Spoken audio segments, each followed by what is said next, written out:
కాన్స్టిట్యున్సీలోని రాయపోల్ మండలం ఎల్కల గ్రామ పంచాయతీలో ఉన్నాము.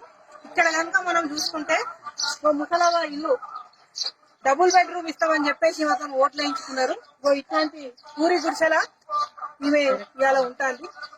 ఇవాళ కేసీఆర్ గారిని మేము ఒకటి అడుగుతాను, నువ్వు డబుల్ బెడ్రూమ్ కట్టియకపోతే కట్టియకపోయినావు, వాళ్ళు పూరి గుడిసెల ఏదో ఉంటాండ్రు. ఇవాళ నరేంద్ర మోడీ ఏ ఒక్క మహిళ కూడా బహిర్భూమికి బయటికి పోవద్దు, నా అక్క చెల్లెల ఆత్మాభిమానాన్ని నేను కాపాడాలని స్వచ్ఛ భారత్ కింద 12,000 రూపాయలు ఇచ్చి ముసలమ్మకు ఇక్కడ లెట్రిన్ బాత్రూమ్ కట్టిండు. ఒక్కసారి ఆ లెట్రిన్ బాత్రూమ్ సంగతి చూద్దాం పదండి.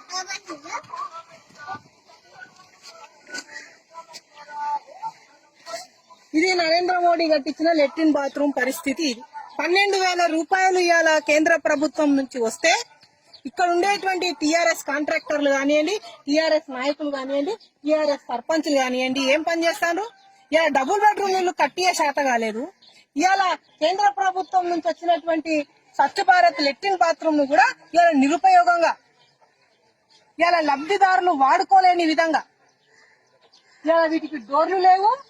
అక్కడ ఒక్క డోర్ పెడితే సరిపోతుంది, ఆల్రెడీ కుండి ఉన్నది, 2 సెప్టిక్ ట్యాంకులు ఉన్నాయి. ఇవాళ టీఆర్ఎస్ నాయకులకి నిజంగా ప్రజల యొక్క జీవన శైలి మారాలి, ప్రజలు ఇవాళ అన్ని సౌకర్యాలతో సంతోషంగా ఉండాలనే కాన్సెప్ట్ ఉంటే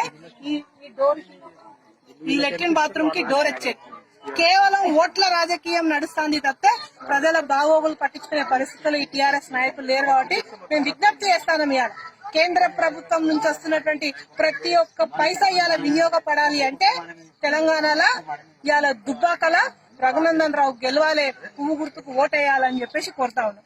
ఇదే కాదమ్మా పరిస్థితి, ఇంకా ఈ గ్రామంలో చాలా ఉన్నాయి. కొంచెం వీడియో అట్టు తిప్పండి అది కూడా ఒక పూరి గుడిసే.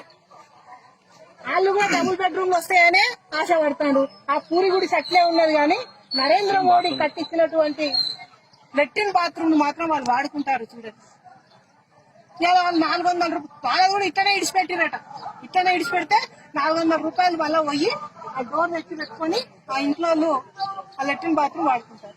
ఇలా కేంద్ర ప్రభుత్వం నుంచి వస్తున్నటువంటి సౌకర్యాలే గ్రామాలలో ప్రజలు వాడుకుంటున్నారు, కానీ ఈ టీఆర్ఎస్ ప్రభుత్వం నుంచి వచ్చినటువంటి ఏ ఒక్క లబ్ధి కూడా ఒక బతుకమ్మ చీర తప్పితే అవి కూడా బెదరగొట్టడానికి పొలాల్లో కట్టుకుంటారు. ఒక్క బతుకమ్మ చీర తప్పితే ఇవాళ గ్రామాలలో టీఆర్ఎస్ ప్రభుత్వం చేసింది ఏమీ లేదు.